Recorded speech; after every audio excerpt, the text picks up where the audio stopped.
थी। ठंड अपने चरम पर थी। आज नरेश की ड्यूटी पार्क में लगी थी। वह ठंड से कांपते हुए पार्क का चक्कर लगा रहा था। तभी उसे लगा कि झूले हिल रहे हैं। पहले उसने सोचा कि हवा तेज है, शायद इसीलिए झूले हिल रहे हैं। फिर वह झूलों के पास गया। उसने जैसे ही झूले को रोका, उसके सामने बहुत ही भयानक चुड़ैल खड़ी थी, जिसे देखते ही नरेश बेहोश होकर नीचे गिर गया। अगली सुबह जब उसकी आंख खुली, भाई, अगर तेरे को हम वहाँ पर ना देख लेते तो तू तो आज मरा हुआ मिलता। वो चुड़ैल कहाँ गई? चुड़ैल? कौन सी चुड़ैल? तुम तो झूले के पास बेहोश पड़े थे। वहाँ झूलों के पास एक चुड़ैल थी। मैंने रात को उसे देखा। बहुत भयानक चुड़ैल थी। क्या बात कर रहा है यार? कौन सी चुड़ैल? 1 साल हो गया मुझे यहाँ पर जॉब करते हुए। मैंने तो कभी कुछ नहीं देखा पार्क में। यार मैं सच कह रहा हूँ, मैंने वहाँ चुड़ैल को देखा। कोई भी नरेश की बात पर यकीन नहीं कर रहा था। सबको लग रहा था कि नरेश को नाइट ड्यूटी नहीं करनी है, इसीलिए वह बहाना लगा रहा है। नरेश घर आता है। बड़ी देर लगा दी आने में। आंटी जी, आपको मेरे हुआ? आपका चेहरा इतना पीला क्यों पड़ा हुआ है? कुछ नहीं, रात को थोड़ा तबीयत खराब हो गई थी। मैं खाना खाकर सो जाऊंगा। मेरी आज भी नाइट ड्यूटी है। आज पिंकी आई हुई है, कुछ दिन मेरे पास ही रहेगी। जब से दीदी गुजरी है, ये बहुत उदास रहती है। मम्मी ने कहा है थोड़े दिन अपने पास रख ले, तेरे से अच्छा दिल मिलता है इसका। अच्छी बात है, बिन माँ की बच्ची है, ख्याल रखना इसका। मुझे पहले बता दिया होता तो मैं इसके लिए आइसक्रीम लेकर आता। पिंकी सपना की बहन की बेटी थी। वह अभी 5 साल की ही थी। उसकी माँ को गुजरे हुए अभी 2 महीने ही हुए थे। किसी को नहीं पता था कि उसकी माँ कैसे मरी। सपना की माँ को लगता था कि उसकी बेटी वापस आ जाएगी, क्योंकि उसकी लाश नहीं मिली थी। और पिंकी के पापा को बिल्कुल भी फर्क नहीं पड़ रहा था कि उसकी पत्नी नहीं मिल रही। वह पिंकी को भी उसकी नानी के घर छोड़ाता है। सपना, मेरे लिए खाना मत बनाना, मुझे भूख नहीं है। मैं बस अब सीधा ड्यूटी पर आऊंगा। अगर तबीयत ठीक नहीं लग रही तो आज छुट्टी कर लो। नहीं, छुट्टी करके क्या करूंगा? मैं चला ही जाता हूँ। सुबह पिंकी के लिए कुछ लेता हुआ आऊंगा। पिंकी बेटा, कल मैं आपके लिए बहुत सारी आइसक्रीम और चॉकलेट लेकर आऊंगा। ठीक है मौसा जी, मुझे पार्क भी ले जाना। ठीक है, छुट्टी वाले दिन चलेंगे। ये बोलकर नरेश पार्क चला जाता है। आज भी पार्क की ड्यूटी करते हुए वह बहुत डर रहा था, लेकिन फिर भी वह पार्क के अंदर जाता है। सब कुछ नॉर्मल था, पर थोड़ी देर बाद ही उसे रोने की आवाज सुनाई देती है। आवाज इतनी तेज थी कि नरेश आवाज की तरफ खींचा चला जाता है। कौन है वहाँ? कौन है वहाँ झाड़ियों के पास? कौन है? सुनाई नहीं दे रहा। तभी रात वाली चुड़ैल एकदम से नरेश के सामने आ जाती है। मैं किसी को नहीं छोड़ूंगी, सबको मार डालूंगी। तुम इस पार्क में कहाँ से आई हो? अब ये मेरा पार्क है, मैं यहाँ रहती हूँ। मैं किसी को यहाँ रहने नहीं दूंगी। और जैसे ही वे नरेश की तरफ अपने बड़े बड़े नाखून लेकर बढ़ती है, नरेश पूरी ताकत के साथ वहाँ से भाग जाता है और वह आवाज दूर तक उसका पीछा करती है। छोड़ूंगी नहीं, छोड़ूंगी नहीं, मैं किसी को नहीं छोड़ूंगी। और उसके बाद सुबह कुछ बच्चे जब पार्क में खेलने आते हैं। क्या हम सब बॉल से खेलें? ये क्या, रोज तुम बॉल से खेलने लग जाते हो। आज हम कोई और गेम खेलेंगे। तू बता, फिर कौन सा गेम खेलना है? आज हम सब लोग हाइड एंड सीक खेलेंगे। बच्चे मिलकर हाइड एंड सीक खेलने लगते हैं। वे बच्ची झाड़ियों के पास जाकर छुप जाती है। तभी उसे लगता है कि किसी ने उसके कंधों को पकड़ लिया है और वे जैसे ही मुड़कर देखती है, चीखने लगती है। तुम कितनी भयानक लग रही हो। मैं भयानक लग रही हूँ? तुम यहाँ क्या कर रही हो? हम लोग हाइड एंड सीक खेल रहे हैं। तुम भी खेल रही हो क्या, जो यहाँ झाड़ियों में छुपी बैठी हो? मैं कोई खेल नहीं खेल रही, मैं चुड़ैल हूँ। तुम कितनी गंदी दिखाई दे रही हो। तभी एक बच्चा उस लड़की को ढूंढता है और वहाँ आता है और उसे अचानक ढूंढ लेता है। मैंने तुम्हें ढूंढ लिया, अब तुम हम सबको ढूंढोगी। पहले मुझे यहाँ से बाहर तो निकालो। ये आंटी मेरे कंधे छोड़ ही नहीं रही है। कौन सी आंटी की बात कर रही हो? यहाँ तो कोई नहीं है।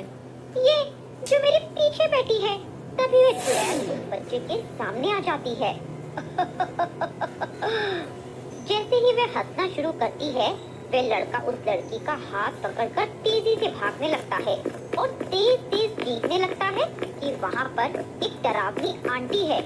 कुछ बड़े लोग जो उस पार्क में टहलने के लिए आए होते हैं, उन बच्चों को घबराया हुआ देखकर उनके पास आ जाते हैं। क्या हुआ बेटा? कौन आप लोगों को परेशान कर रहा है? क्या हुआ बच्चों? आओ मेरे पास आओ। तुम लोग डर क्यों रहे हो? वो झाड़ियों में बहुत डरावनी आंटी बैठी है, वो हमें पकड़ना चाहती थी। फिर सब लोग मिलकर झाड़ियों के पास जाते हैं और जैसे ही वे झाड़ियों के पास जाते हैं, बड़ी तेज हवा चलने लगती है।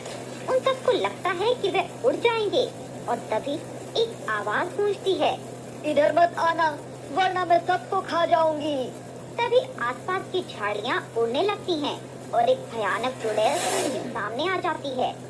ये सब देखकर सब लोग वहाँ से भाग जाते हैं और यह बात आसपास के एरिया में भी फैल जाती है कि पार्क में एक चुड़ैल है। और फिर कुछ दिनों तक वहाँ कोई नहीं आता।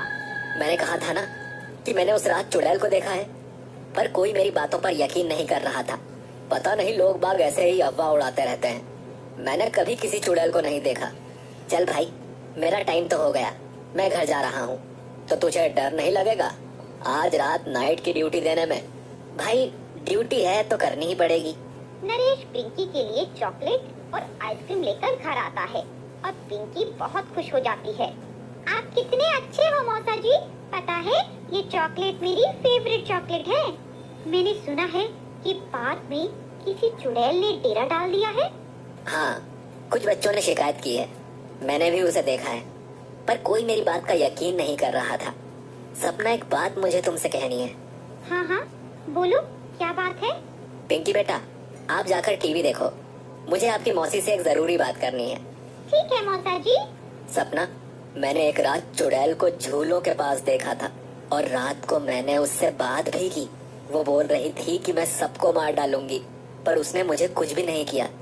मुझे वो कुछ तुम्हारी बहन की तरह लग रही थी। ऐसा मत कहो नरेश, मेरी बहन मिल नहीं रही है, इसका मतलब ये नहीं कि वे चुड़ैल बन गई। वो बहुत डरावनी चुड़ैल है, पर उसकी आवाज मुझे तुम्हारी बहन के जैसी लगी। और फिर उसने मुझे कुछ क्यों नहीं किया? ऐसा कुछ नहीं है, ये सिर्फ आपका वहम है। आप खाना खाकर सो जाओ। और नरेश आज रात फिर पार्क की ड्यूटी देने जाता है और वह फिर रोने की आवाज सुनता है। मुझे जाने दो प्लीज, आखिर मैं आजाद हो गई। अब वे चुड़ैल कभी बहुत तेज रोती और कभी डरावनी आवाज निकाल के हंसती। नरेश की बिल्कुल भी हिम्मत नहीं हो रही थी कि वे पार्क के अंदर जाए।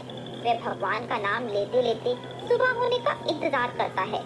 गेट के पास ही बैठकर वे इंतजार कर रहा होता है। जब बहुत देर तक नरेश घर नहीं आता तो सपना पिंकी को लेकर पार्क आ जाती है। पार्क के अंदर जाकर वह कहती है, लगता है पिंकी तेरे मौसा जी पार्क में नहीं है। तभी पार्क का बड़ा सा दरवाजा बंद हो जाता है। सपना और पिंकी पीछे मुड़कर देखती हैं तो वह दोनों डर के मारे कांपने लगती हैं। दरवाजे के पास एक बहुत ही भयानक चुड़ैल खड़ी थी। कितने दिनों बाद आई है तू? पार्क के पास ही रहती है, क्या कभी तेरा दिल नहीं किया कि पार्क में जाकर देखूं? दीदी, आप हो क्या? आप ऐसे कैसे हो गई? आप कहाँ चली गई थी? हमने आपको कहाँ कहाँ नहीं ढूंढा। अब मैं यही रहती हूँ, ये पार्क मेरा है। पिंकी मेरी बेटी, मैंने कितने दिनों बाद तुम्हें देखा। दीदी, आपकी ये हालत कैसे हुई? मोहन ने मुझे मार के वहाँ झाड़ियों में दबा दिया। ये आप क्या कह रही हो दीदी? जीजा जी ने आपको क्यों मारा? क्योंकि उसे दूसरी शादी करनी थी और मैं उसकी राह का रोड़ा थी, इसीलिए उसने मुझे एक रात पार्क बुलाकर एक तेजदार हथियार से मेरी हत्या कर दी। वहाँ हत्या करके मुझे झाड़ियों में दबा दिया। दीदी, ये सब क्या हो गया? पिंकी को कौन देखेगा? अब तुम ही उसकी माँ हो, तुम ही इसी माँ की तरह पालो। और फिर सपना पिंकी को लेकर घर आ जाती है। घर पर नरेश उसका इंतजार कर रहा होता है और वह नरेश को सारी बात बता देती है। अब दोनों सोच में पड़ जाते हैं। फिर वे पिंकी की नानी के पास जाते हैं। हमें तुरंत पुलिस में खबर करनी चाहिए और पिंकी की मम्मी की लाश वहाँ से निकालकर उसका अंतिम संस्कार कर उसकी आत्मा को शांति देनी चाहिए। आप सही कह रही हो माँ, हमें पुलिस को कंप्लेंट करनी चाहिए। फिर पुलिस पिंकी के पापा को गिरफ्तार कर लेती है। वहाँ पार्क से लाश बरामद हो जाती है। पिंकी की नानी पूरी विधि विधान से लाश का अंतिम संस्कार करती है। तभी पिंकी की माँ अपनी माँ से कहती है, माँ, आपने मुझे मुक्ति दिला दी। 2 महीने से मैं इसी पार्क को अपना घर मान बैठी थी और मुझे लग रहा था कि अब मैं हमेशा यही रहूंगी तेरे साथ। बेटी, पर इस तरह चुड़ैल बनके तू लोगों को परेशान करती, इसीलिए मैं तेरा अंतिम संस्कार कर रही हूँ। अंतिम संस्कार के बाद पिंकी की मम्मी किसी को दिखाई नहीं देती। बच्चे वापस पार्क में आकर खेलने लगते हैं।